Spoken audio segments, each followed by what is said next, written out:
So,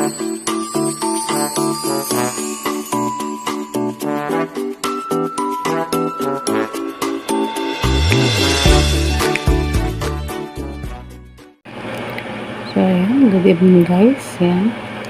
Duty na naman tayo ngayong gabi. Bantay kay mother. Masama na naman yung pakiramdam niya. Pinabantayan ko yung sugar niya kasi kaya pala iba na naman pakiramdam niya. Mawis ng malamig na malapot. Mababa na naman yung sugar niya. Kaya inano ko siya dati. Nung mababa yung sugar niya, dinala ko agad sa hospital kasi kabado ko kasi nalilisik na yung mata niya. So yan, medyo aware na ako pag mababa ang sugar. Yan, inano ko siya, dinarap ko siya ng coke na sa bibig, bulak kasi hindi siya makatayo eh. Alam ko nangihina siya.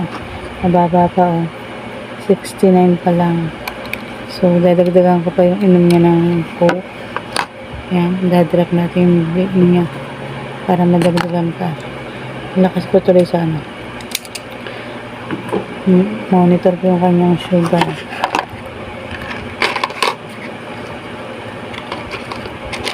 Para kung caregiver. Yan. Shout out na Maria. Yan. Sorry, hindi ako nakaano sa natin. Dahil sa ganito. Dadrap ko po ulit yung bibigyan ng coke para tumaas pa konti. Naka-ready yung coke niya. Once na mababa pa rin, tuloy ko siyang idandarap nito. Kasi dati nung na-hospital siyang last, bago siya kasi na-hospital na ulit siya, bago nung baba. 20, Diyos ko, nag-50-50 siya talaga nung dinala namin sa hospital. Hindi ko man alam yung time na yun na yung gano'n, pag mababa painumin ng coke. So, yan, inanuhan ko siya ng coke. Ngayon. Mataas naman. Sana tuloy-tuloy. Pero nag-ano pa ako ng konti dito. Nag-ready pa ako ng konti para ang cold siya pag mababa. Kasi kuko ng cold siya ng sugar eh. Monitor ko yung sugar niya. Tapos kanina pinahilot ko kay mukbang yung kamay niya kasi hindi siya nagsasalita. Paggabi ganun din. Talagang magdamag akong gising. Natulog ako hapon lang. Ito. Pinabantayan ko siya dyan nung kay mukbang. Tapos ngayon ito. Yan. Hipo ko na naman siya nitong gabi. Ganun na naman. Sobrang lamig na malapot ang pawis. Pinamassage ko kay mukbang ng mga kamay niya. Ako sa paa. Buti na lang pinagkalooban ako ng anak na babae na pwede kong mautos-utosan ng gantong tuwang ko siya maghilot kanina sa nanay ko.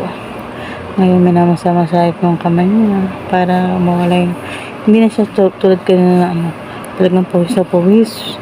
Palit ko kagad ang sando niya, tinanggalan nilagyan ko yung lagog niya ng mga damit na yung ginagamit na damit niya.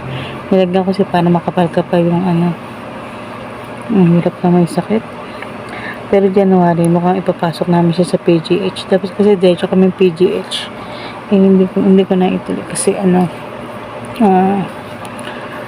ayaw niya daw mag-New Year sa hospital kasi sa kanya laksa niya loob niya. Buti nga nakakaano siya kasi nagulat ako yung result ng kanyang laboratory sa kidney stage 5 na. Diyos ko, sabi na kasama ko, buti kinakaya ng nanay mo kasi sa iba stage 3 nadadialysis na. Diyos ko, napanalaan kung ayoko mangyari sa nanay ko. Sabi ko sa kanya, lumaban siya para naman maigala ko siya. Kung lumakas siya, pinapangako sa kanya. Tsaka malapit na ako mag New Year. Sama-sama kami. New Year 6th death anniversary ng tatay ko. So, kanina pa ako ng fray na sana mag-okay ng aking nanay. Ay, nako. Okay lang na walang basta malakas ang nanay ko. So, ayan. So, ngayong gabi yan, babantay muna ako hanggang duty muna. Parang ganito yung nangyari sa tatay ko. Talagang gising ako magdamag talaga. Dahil kunding ingit nga lang ng sakit yan. Massage ko kagad siya. Tapos yan. Sana lang mag-heal na tuluyan ng mother ko. Pag maipagamot namin siya sa PGH, okay lang na malaking public naman yun na kahit na yung angiogram na gagawin sa kanya, mahal yun. At alam ko. Pero alam ko may mga malalapitan naman na like DSWD, yan, para makabawas. Ang mahalaga, mag-okay na nanay ko lahat, gagawin ko para sa kanya. Kahit pumila ako kung saan yan. Hihingi ko ng tulong yan para makadagdag sa mga namin. Pasalamat na lang ako, napakabait ng partner ko. Yan. Ayan, nilad kampanya, kinikisig siya. So, ayan. Bantayan ko muna siya. Pag bukas, anak ko naman yung pagbabantayan ko sa ako na may tutulog. Pasensya na muna sa mga gusto. Gagawa ko ng premiere para lang may kasi malaking tulong siya. Pero baka replay lang muna ako guys kasi hanggat ganito ang mother ko ito lagi ako magkukuya talaga dahil binabantayan ko talaga yung pagtulog niya sa magdamag. Takot ako kasi alam ko na yung tulad ng tatay ko yan talagang almost 24 hours akong gising. So ayan guys, salamat po. Sana ipasama yun sa prayer ang aking mother.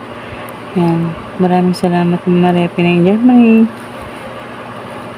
Pamilya Naipak, International TT, Team Rene, Team Angelique, Mamay Nalagon, Angelique Consino. Salamat sa inyo.